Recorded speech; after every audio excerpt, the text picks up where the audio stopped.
வணக்கம். ஆகாஷ்வாணி புதுச்சேரி செய்திச் சுருக்கம் வாசிப்பவர் ஆதவன். குடியரசு துணைத் தலைவர் திரு சி.பி. ராதாகிருஷ்ணன் நேற்று மாநிலங்களவை செயலகத்திற்கு வருகை புரிந்து அங்கு பணிபுரியும் அதிகாரிகள் மற்றும் ஊழியர்களுக்கு பாராட்டு தெரிவித்தார். இதுகுறித்து அவர் வெளியிட்டுள்ள சமூக ஊடக பதிவில் நாடாளுமன்ற செயல்பாடுகளை வலுப்படுத்தும் வகையில் அர்ப்பணிப்பு மற்றும் தொழில் முறையுடன் தொடர்ந்து பங்களிக்குமாறு அவர்களை ஊக்கப்படுத்தியதாக தெரிவித்துள்ளார். ஜப்பான் நாட்டின் முதல் பெண் பிரதமராக தேர்ந்தெடுக்கப்பட்டுள்ள திருமதி சனாய் டக்காய்ச்சிக்கு பிரதமர் திரு நரேந்திர மோடி வாழ்த்து தெரிவித்துள்ளார். இந்தியா ஜப்பான் இடையிலான இருதரப்பு ஒத்துழைப்பை மேலும் வலுப்படுத்தும் வகையில் இணைந்து பணியாற்ற ஆர்வமுடன் இருப்பதாக அவர் வெளியிட்டுள்ள சமூக ஊடக பதிவில் குறிப்பிட்டுள்ளார்.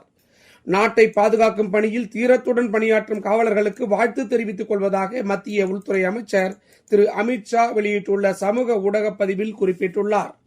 வங்கக்கடலில் உருவாகியுள்ள ஆழ்ந்த காற்றழுத்தம் காரணமாக புதுச்சேரியில் நேற்று இரவில் பெய்த தொடர் மழையால் புதுச்சேரியில் உள்ள குடியிருப்புகளில் மழை நீர் புகுந்து குளம் போல் தேங்கியது.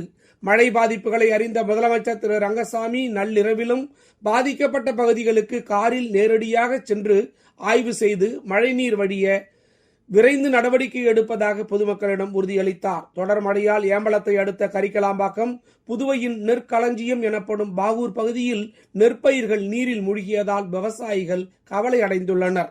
கனமழை எச்சரிக்கை காரணமாக புதுச்சேரி மற்றும் காரைக்காலில் உள்ள அனைத்து அரசு மற்றும் தனியார் பள்ளி கல்லூரிகளுக்கு இன்று விடுமுறை அளிக்கப்படுவதாக கல்வி அமைச்சர் திரு நமச்சிவாயம் அறிவித்துள்ளார். சென்னை, நாமக்கல், சேலம், பெரம்பலூர், புதுக்கோட்டை மாவட்டங்களில் பள்ளிகளுக்கு மட்டும் விடுமுறையும், தஞ்சாவூர், திருச்சி உள்ளிட்ட 17 மாவட்டங்களில் பள்ளி கல்லூரிகளுக்கு விடுமுறையும் அறிவிக்கப்பட்டுள்ளது. இத்துடன் இந்த செய்திச் சுருக்கம் நிறைவு பெறுகிறது.